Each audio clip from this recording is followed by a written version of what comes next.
Radio and Must Be the One, a song that we really like at the radio station. And with us is Justin and Adam from the band. Thank you guys kindly for dropping by. Thank you for having us. I see you brought your phone and you're watching the Laker game from back home, right? You got to stay on top of what's happening. Yeah, it's too depressing to talk about. Speaking of depressing, this is a great song, but the lyrics are, to the new song are a little sad, and we were just wondering if it was a true story or if it was just how it came about. It's not a true story. Okay. I mean, for somebody it might be. I'm sure it is. For a lot of people, I think it is. If you listen to the lyrics, Yeah. I'm sure it's a true story for a lot of people. I think that all the lyrics, I think that the feelings, I mean, we don't really talk too much about the lyrics of the songs because, like, once you do that and you define what it is, it ceases to be whatever it would be in the listener's imagination. And we would rather that, like, after we put out a song, that it becomes someone else's, like, in every way. Like, so I will say that, like, this is, since you asked, it's not from experience. So I think the feelings are I'm glad that you said that the lyrics are sad, because a lot of people think that song is really upbeat, and I always say, are you listening to it? Like, it's pretty sad. Right. Yeah. You guys are playing on the Gobi stage tonight. Luckily, you're playing after the sun goes down. You're the final act on the stage. And we were talking just as you were sitting down, and I guess one of the last times you played in San Diego, you played an interesting gig. You played at USD, right? What was that like? It was actually a long time ago. It was like being in a David Lynch movie. There was like clowns. Justin said earlier, like people were just all dressed up in costumes everywhere. And on top of it, we heard that Justin couldn't curse. So Who booked the band? one of the clowns, I guess. It's funny. Because it's a religious institution, they didn't want us to curse, which I would say that cursing was the least of their concerns if they listened to the lyrical content, but it was weird. It was like a bunch of Christian crumpers. It was like clowns dressed everywhere. It was amazing. It was pretty surreal. And then this one group of very devoted fans in the front just staring at us like amidst a sea of clowns. It sounds very surreal. Talk about the evolution of the band. It's been 5 years. How's it come along in the songwriting and everything else you're doing? We've grown as musicians, songwriters. We've evolved as people. Justin's life has changed. He's married and has a son, and while trying to live our lives, we continue to push forward musically. So in the years since we put out our second record, we put out 2 EPs that were completely different than anything we had done previous to that.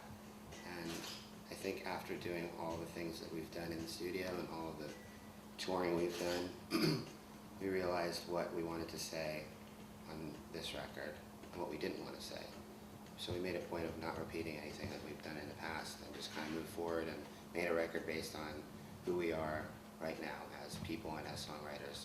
And we wanted to try and capture the feeling of what it was like growing up in the San Fernando Valley where we're from.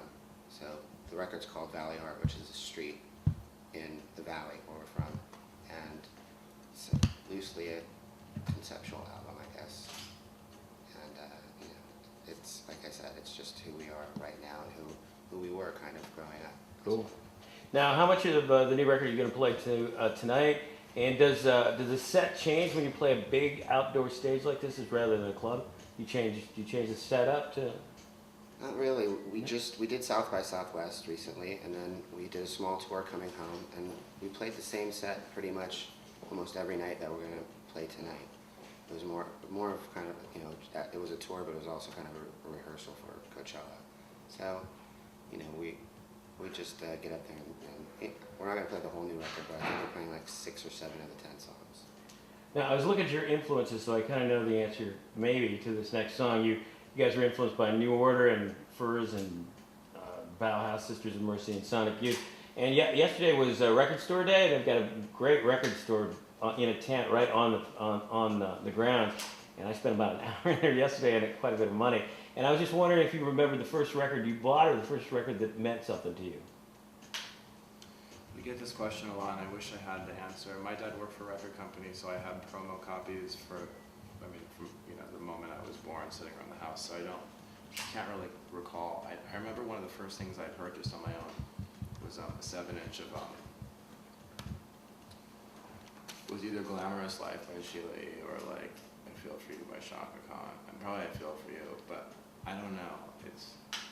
I remember a lot of records that were really important. Like I remember finding a copy of the first Fishbone EP behind the bar where we kept like all of our records, and my dad had brought home this promo copy, and it was sort of interesting to me because it was like a bunch of black guys in the cover that were dressed like what I didn't know at the time were like mods, and I was fascinated. And that was a big record for me. That was Party at Ground Zero, I think. Yeah. Right.